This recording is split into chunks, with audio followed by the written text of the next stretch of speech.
প্রশ্ন রয়েছে? তাহলে হাত তুলে বলো। হ্যাঁ ম্যাম আমার আছে।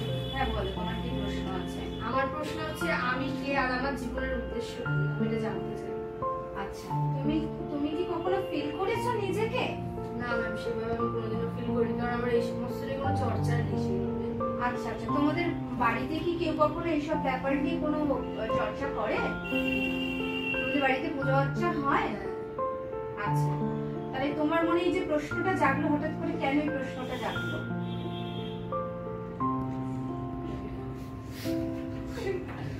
এমনি এসছে? ঠিক আছে, তাহলে বলছি, ঠিক আছে, স্টপ করে দেব। আমি তাহলে তোমাকে বলি যে আমি কে, ঠিক আছে?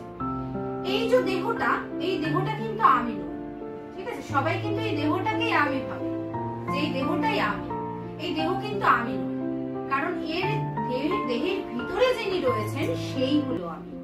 কারণ লোকে যে বলে না, যে সবাই বলে যে এই দেহটাকে আমি ভাবে, যে এই দেহের সাথে সম্পর্কযুক্ত সবাই যে রয়েছে, আমাদের আত্মীয় স্বজন পরিজন বাবা মা, তাদেরকে আমরা কি মনে করি? আমাদের আপনজন বা আমি। কিন্তু আমাদের সাথে চির সম্পর্ক রয়েছে একমাত্র ভগবানের, ঠিক আছে? কারণ আমি তোমাদেরকে একটু হালকা ব্যক্ত করছি, বলছি যে ভগবান যে আমাদের রয়েছে, কারণ এই দেহটার একসময় বিনাশ হয়ে যাবে। এই দেহের ভিতরে যখন বিনাশ হয়ে যাবে তখনও কিন্তু আমি থাকবো। এই দেহ যখন ছিল না তখনও আমি ছিলাম। এই দেহ যখন একসময় তার কর্ম যখন শেষ হয়ে যাবে তখন এই দেহটারও বিনাশ হয়ে যাবে। কারণ এই দেহটা আমাদের চিরস্থায়ী নয়, জন্মিলে মরিতে হবে, অমরকে কোথা পাবে।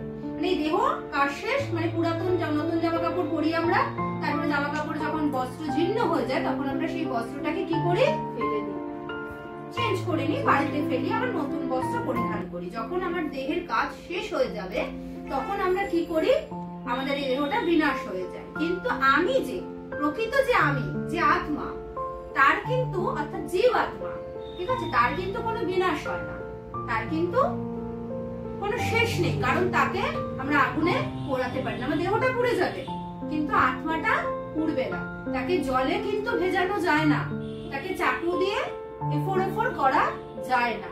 তাই আত্মা কিন্তু মানে অবিনশ্বর, যার কোনো বিনাশ হয় না, ঠিক আছে? তাহলে আমি কে, এটা আমি বললাম।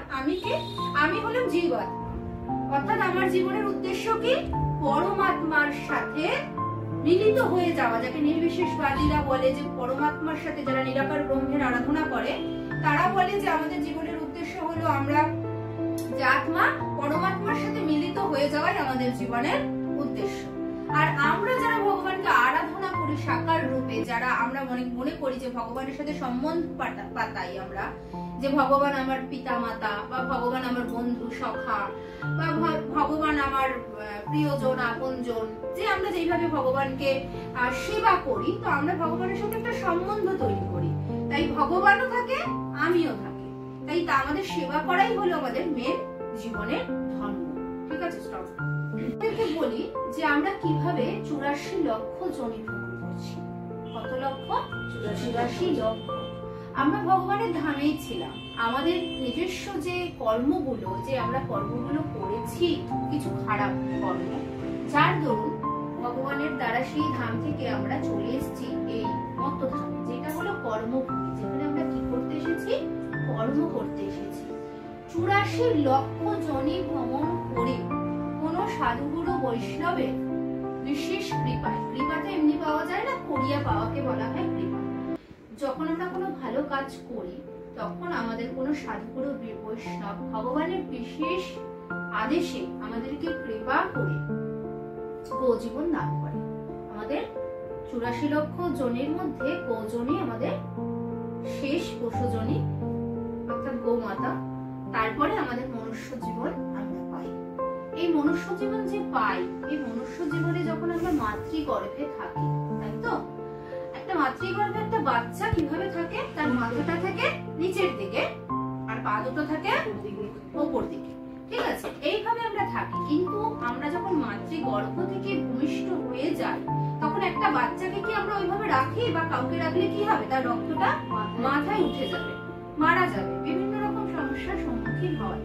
কিন্তু যখন আমরা ওই মায়ের গর্ভে আমরা থাকি তখন আমরা কি করি, আমরা ওই মায়ের গর্ভে মা কি করে, ভীষণ অখাদ্য কুখাদ্য গ্রহণ করে, ভগবানের প্রসাদ গ্রহণ করে না, ভগবানকে না দিয়ে খেয়ে নেয়, ভগবানকে ভুলে যায়, ভীষণ লাউড স্পিকার শোনে, ভীষণ গান শোনে, বিভিন্ন রকম অনুষ্ঠান ফেস্টিভ্যাল তারা এনজয় করে, ঠিক আছে, ঘুমিয়ে কাটায়, সেই সময় তারা ভাগবত পাঠ করে না, তারা ভগবানের প্রসাদ আস্বাদন করে না, তারা ভগবানকে ভুলে রয়েছে। কিসের জন্যে? মায়ার জন্য।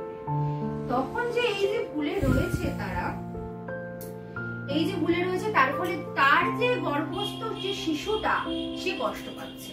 কারণ আমরা তখন যে গর্ভে শিশুটা তখন কি খায়, মা যে খাবারটা খাচ্ছে, মায়ের নারীর সাথে বাচ্চাটার নারী জড়িয়ে রয়েছে, রিলেটেড রয়েছে, মা যা খাচ্ছে সেই যে খাবারের যে লিকুইড অংশটা পাচিত হয়েছে, তরলটা, সেটা বাচ্চাটার কাছে যাচ্ছে, সেটা বাচ্চাটা পাচ্ছে। মা যা যা কিছু করছে বাচ্চা সবটাই ফিল করতে পারছে, সবটাই অনুভব করছে, সবটাই পাচ্ছে, ঠিক আছে।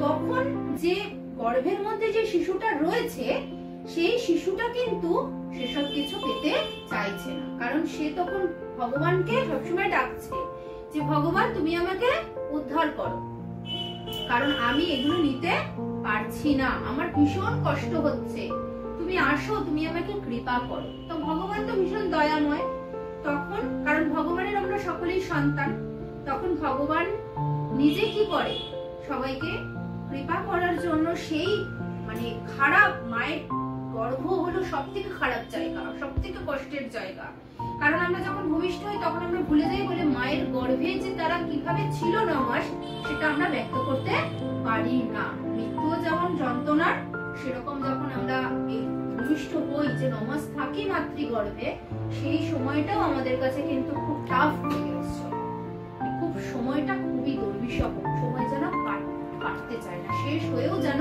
হইল না শেষ। তখন ভগবান কৃপা করে, দয়াময় কৃপাময় ভগবান তখন সেই মাতৃগর্ভে সে কি করে, প্রবেশ করে, প্রবেশ করে কি করে, প্রবেশ করার পরে তখন বলে আমি যে তোমাকে কৃপা করে ভূমিষ্ঠ করব, অন্ধকার জগৎ, মায়ের গর্ভ কি অন্ধকারময় জগৎ, ওই জগৎ থেকে যে আমি তোমাকে আলোর জগতে নিয়ে যাব, অর্থাৎ এই মত্ত পৃথিবীতে নিয়ে যাব, তুমি কি করবে সেখানে গিয়ে? তখন সবাই কি বলে, সেখানে গিয়ে আমি তোমার নাম করব, গুণকীর্তন করব, সাধু সেবা করব, তোমার ভক্ত তৈরি করব। এগুলো তখন আমরা ভগবানের কাছে কি করি, প্রতিজ্ঞাবদ্ধ হয়ে আসি।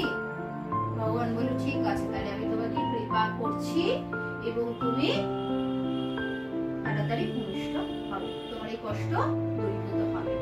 যখনই আমাদের জন্ম হয়, যখনই মায়ার পৃথিবীতে আমরা আসি, কিছুক্ষণ পরেই আমাদের কি হয়, পুরো স্মৃতি আমরা আস্তে আস্তে ভুলে যেতে থাকি।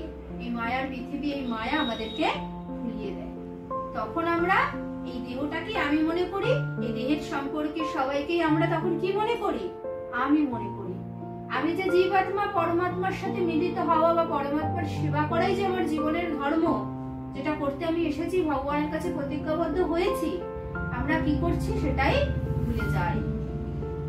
তাহলে আমাদের জীবনের মেন উদ্দেশ্য কি, ভগবানের সেবায় যুক্ত হওয়া। কলিতে ভগবান গৌরাঙ্গ মহাপ্রভু, অর্থাৎ একই অঙ্গে আমাদের ভগবান রাধা এবং শ্রীকৃষ্ণ তারা যে রয়েছে, তিনি আমাদের শিখিয়েছে কি, যে হাতে করো কাজ আর মুখে লাও হরে কৃষ্ণ নাম, হরে কৃষ্ণ কৃষ্ণ কৃষ্ণ হরে হরে, হরে রাম রাম রাম হরে হরে। তাই ভগবানকে সাথে নিয়ে, মনে নিয়ে, কারণ আমাদের কলিকালের সময় খুবই কম, আয়ু কম আমাদের, তাই জন্য আমাদের কি করতে হবে, যে কর্ম করতে হবে, সৎ কর্ম করতে হবে, আর ভগবানকে স্মরণ করে যেন আমরা এগিয়ে যেতে পারি, সেটাই আমাদের জীবনের উদ্দেশ্য রাখতে হবে। তাহলে জয় রাধে, জয় নিতাই।